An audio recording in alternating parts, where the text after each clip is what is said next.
20 pounds. It sounds like a big number, and if you have been carrying extra weight for a while, it can start to feel like an impossible number, like something that requires suffering, restriction, and a level of willpower that most normal people simply do not have. But here's what I want you to consider before we go any further.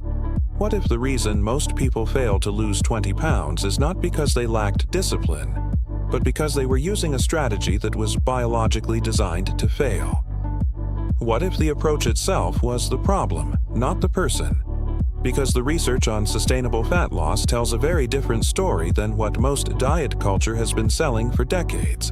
And once you understand what that research actually says, losing 20 pounds starts to look a lot more achievable than you probably think right now. Welcome to the Vitality Code. This channel is built around one simple idea: that understanding your body is the most powerful thing you can do for your health. We break down real science in a way that is practical, clear, and actually useful in your everyday life. If that sounds like something you want more of, hit that like button and subscribe right now, because we put out videos like this every single week, and this community keeps growing for a reason.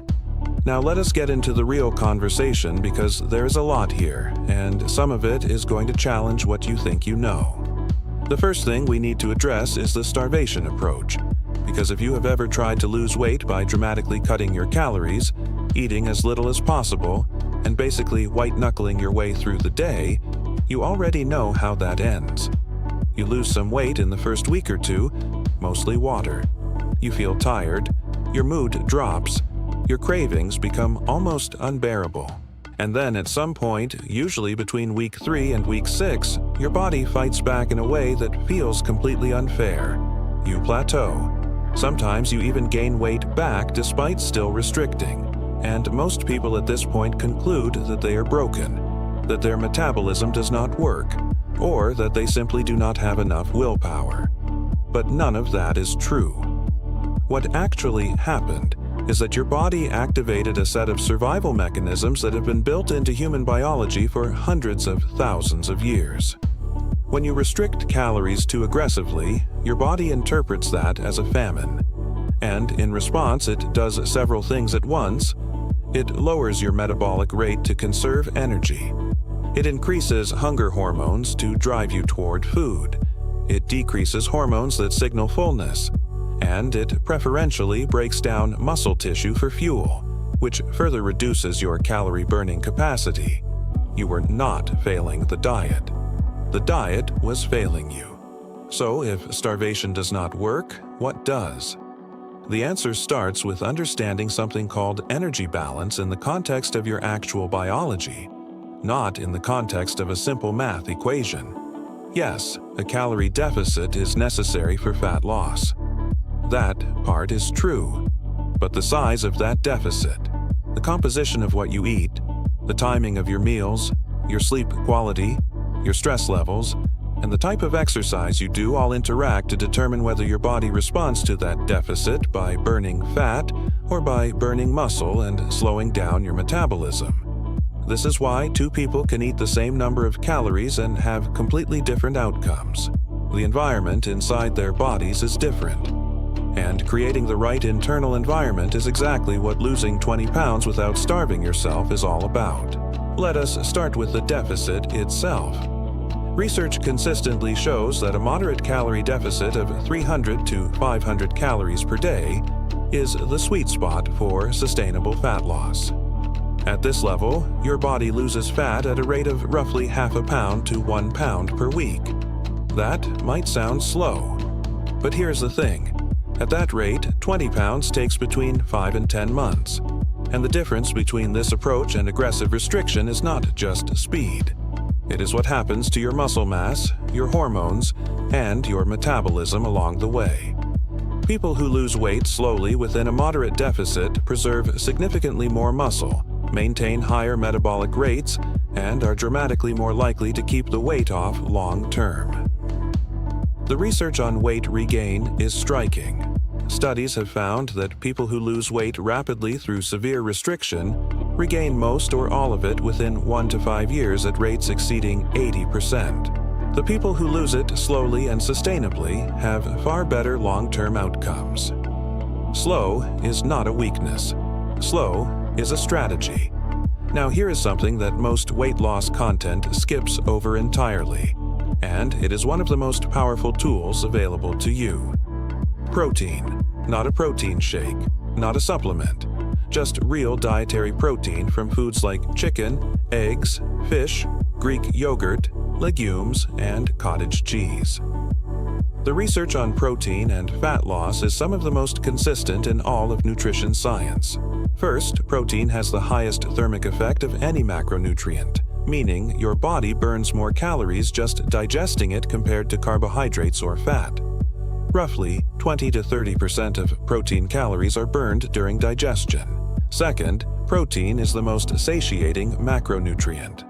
Studies consistently show that people who eat higher protein diets feel fuller on fewer calories, experience fewer cravings, and consume significantly less food overall without even trying to restrict. Third, and this is critical for losing 20 pounds without looking depleted, protein preserves muscle mass during a calorie deficit. When you are eating enough protein, your body has less reason to break down muscle for fuel. You lose fat, you keep muscle, and your metabolism stays higher throughout the entire process.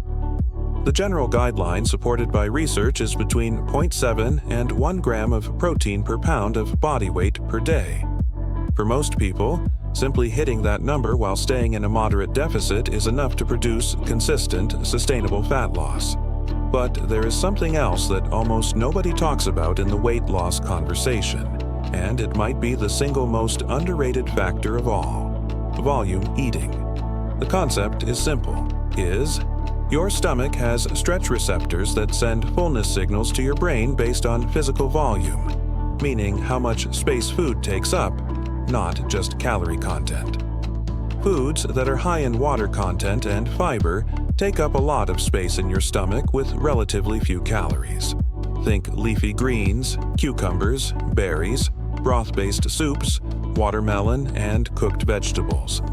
When you build your meals around these high-volume, low-calorie foods and then add your protein sources, you end up eating a large amount of food by weight and volume while staying within your calorie target.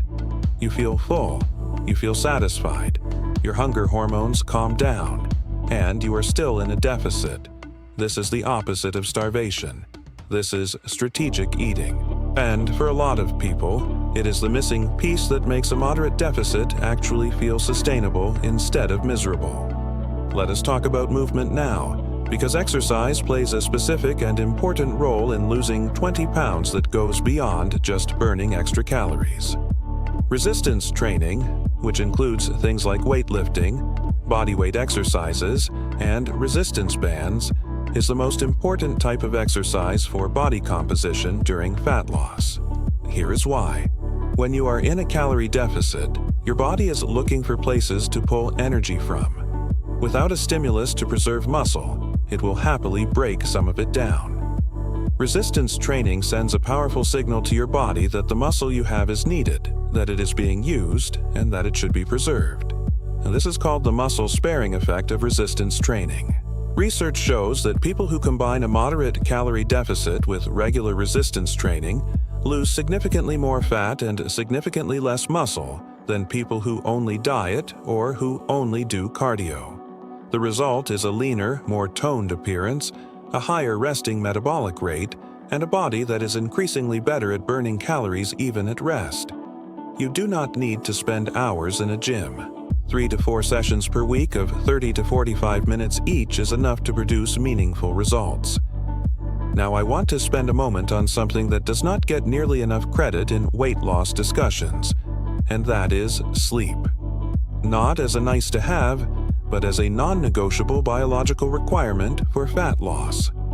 A landmark study published in the Annals of Internal Medicine found that when people in a calorie deficit slept only 5.5 hours per night, over 50% of the weight they lost came from muscle rather than fat. When the same participants slept 8.5 hours, over 80% of their weight loss came from fat. Same diet, same deficit. completely different body composition outcomes based solely on sleep duration. The reason comes down to hormones. Sleep is when your body produces growth hormone, which drives fat burning and muscle preservation. Sleep is when cortisol resets to healthy levels. Sleep is when ghrelin and leptin, the hormones that control hunger and fullness, recalibrate. If you are sleeping less than 7 hours regularly while trying to lose weight, you are working against your own biology in a way that no amount of dietary discipline can fully overcome. There is one more piece of this that I think is genuinely important and that most people overlook entirely. Stress management. Chronic stress keeps cortisol elevated.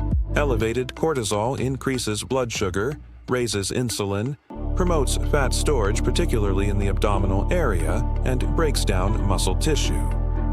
You can be doing everything else right and still struggle to lose weight if your stress levels are chronically high.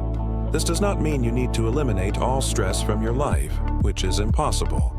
But it does mean that practices which actively lower cortisol, things like walking outdoors, deep breathing, adequate sleep, reducing caffeine after noon, and even just scheduling genuine downtime are not luxuries. They are part of your fat loss strategy.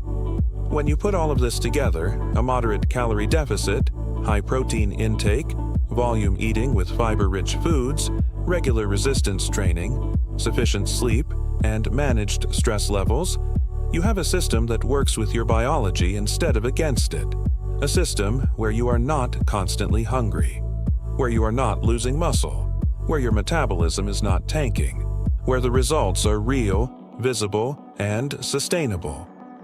20 pounds over 5 to 10 months using this approach is not only achievable, it is the kind of loss that actually sticks.